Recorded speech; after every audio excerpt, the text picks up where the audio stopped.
dinimiz İslam hususanam kıyınçılıkta galyp ağır ýagdaýa duçar bolanlara, yetim yesire, garip gasara, aş susuza, öýsüz öwzarsyza, hassa maýypa, ejize, mazluma yardım golunu uzatmagy, arka çykmagy, kömek we golluk bermekligi bize tekrar tapşyrýar.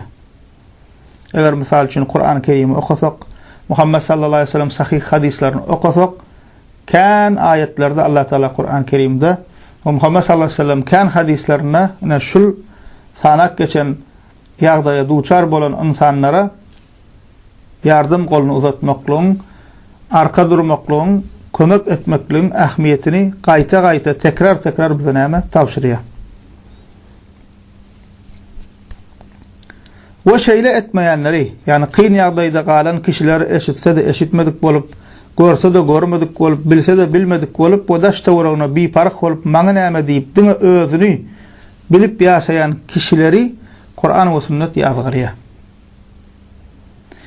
We olaryň günahkardygyny aýdýar. We olaryň kamil musulman däldigini aýdýar. Misal üçin Tabarani'de we Bazzar'da geçen hadisinde Peygamberimiz Muhammed sallallahu aleyhi ve sellem aýdýar: ما آمن بي من بات شبعان وجاره جائع إلى جنبه وهو يعلم به. Komşusunun diye açlığını bilibem dok yatan kişinin imanı kamil däldir diye. O komşuyun kömege mätäç, aç susuz, başına bir kıyınçılık gelipdir, senem hiç sat bolamadyk gelip diyorsun. Peygamberimiz diye şunu edýän kişi imanı kamil däldir diye.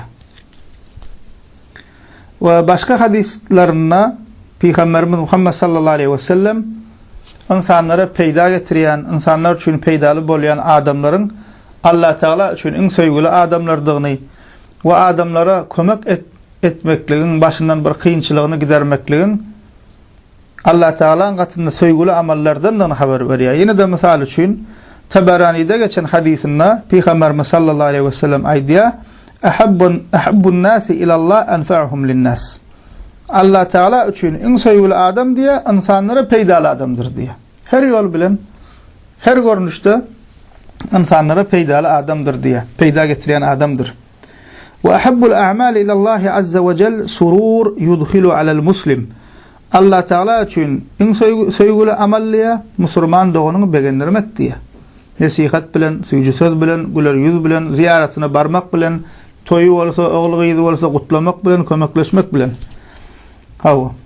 Aw yakshifu anhu kurbatan. Ya da ondan bir kıyınçylygy aýyrmaklygydyr diye. Başına gelen musibet, kıyınçylyk, gam, gussany aýyrmaklygyň, kömek etmekligiň, şonu aýyrmaklygyna. Aw yaqdi anhu daynan. Ya da bergisini berme, kömek etmekligiň. Başına kıyınçylyk gelenler bergisi bardyr, maddi kıyınçylyk çekýänler sen näme mümkinçiligin bolsa kömek edýän. Allah Taala gatynda söýgüli amallardandyr diye. Wa tatrudu anhu ju'an. Ya da aç susuzluğunu gidermektedir diye. O yani kızışım bir alakar hilekka ýagdaý bolup bilýär. İşi susuz harajaty bitip bilýär, kyn ýagdaýa düşüp bilýär. O näme? Harajatsız galypdyr, harçlyksız galypdyr. Sen näme şoňa kömek edip aç susuzlukdan çykmagyna kömek edýän.